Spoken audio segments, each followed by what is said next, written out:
Well, during his speech last night here in Philadelphia, President Obama renewed his call for the audacity of hope, the title of his 2006 memoir that laid the groundwork for his first run for the White House.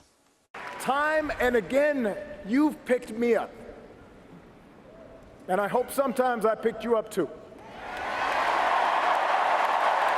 And tonight, I ask you to do for Hillary Clinton what you did for me. I ask you to carry her the same way you carried me, because you're who I was talking about 12 years ago when I talked about hope. It's been you who fueled my dogged faith in our future, even when the odds were great, even when the road is long. Hope in the face of difficulty, hope in the face of uncertainty, the audacity of hope. America, you've vindicated that hope these past 8 years. A rousing and emotional echo that ended night 3 here in Philadelphia. To discuss it, Scott Pelley joins us here in Philadelphia. Of course, the anchor and managing editor of the CBS Evening News and a 60 Minutes correspondent. And Scott, again, a real poignant moment there, just one of the points of inflection in that speech from the president last night. He also really hit that line that we've heard really often through the first 3 days here, that Hillary Clinton is more prepared for the job of president than anyone before, including, as he said last night, me and Bill, speaking about her husband. What struck you about the president's speech last night? Boy, Josh, you can agree or disagree with the policies of the president in the last 8 years, but that was an incredibly well-written piece of political literature, and it was unbelievably well delivered. He had everybody on their feet. That was Sunday, go to meeting Barack.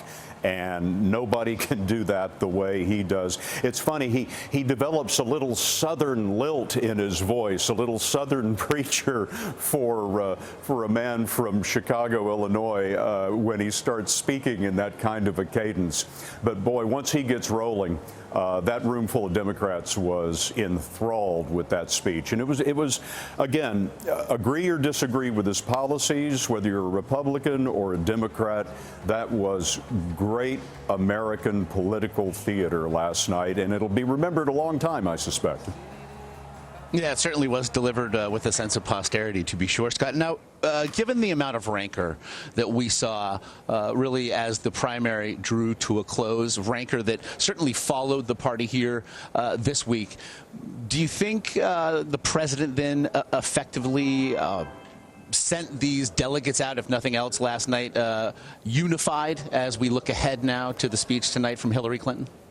Largely, I think. Now, there are some die-hard, what I call Bernie-crats in the crowd, and there were protesters during the president's speech. Not many, but they were holding up signs that said no TPP, no Trans-Pacific Partnership. That's a trade deal with Pacific nations that's pending. The president supports it. The Bernie-crats do not, because they believe it'll kill jobs. The president argues that free trade creates more jobs. It's a long time split within the Democratic Party, between the left and the center of the party.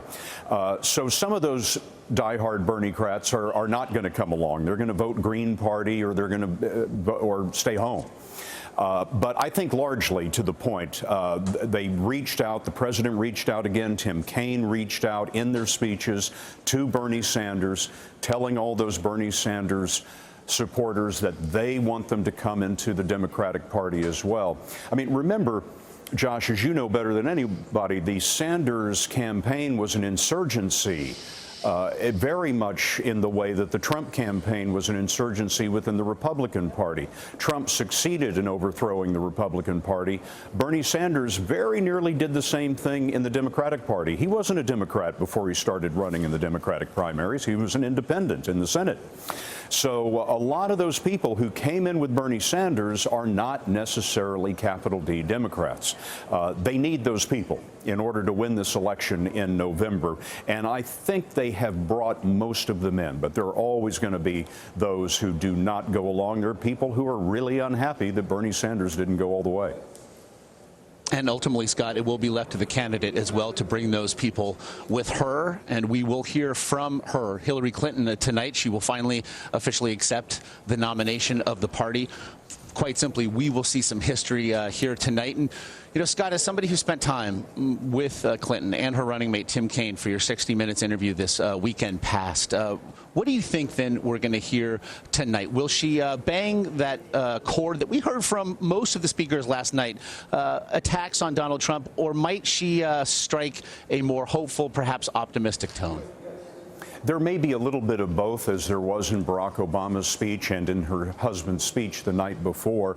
I think it is going to be more of a hopeful, shining city on the hill, to borrow Ronald Reagan's phrase, kind of speech.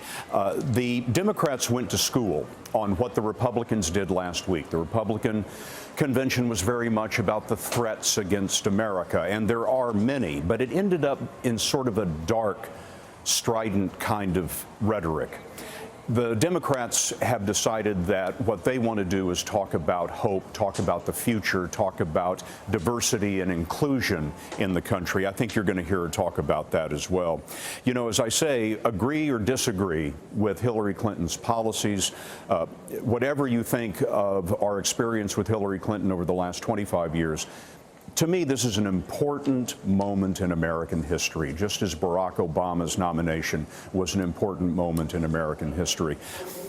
1848 was when the women's movement really began in terms of getting the right to vote at Seneca Falls, New York, with that first women's convention. It took them 52 years to get to the 19th Amendment in 1920. And having Hillary Clinton accept the nomination tonight, I think she's going to recall those days. You're going to hear a lot about women's suffrage and the right to vote and where we are today. The 100th anniversary of the 19th Amendment is going to be coming up in about 4 years. So the next president, whoever that is going to be celebrating that moment. I think you're going to hear her talking about that history and what it means for our future. And speaking of celebrating moments, we have certainly appreciated your time all week long, my friend. But allow me to join the rousing chorus today as we wish you a happy birthday. Scott. You are forever ageless, but boy, let's mark that moment as well. Happy birthday, pal.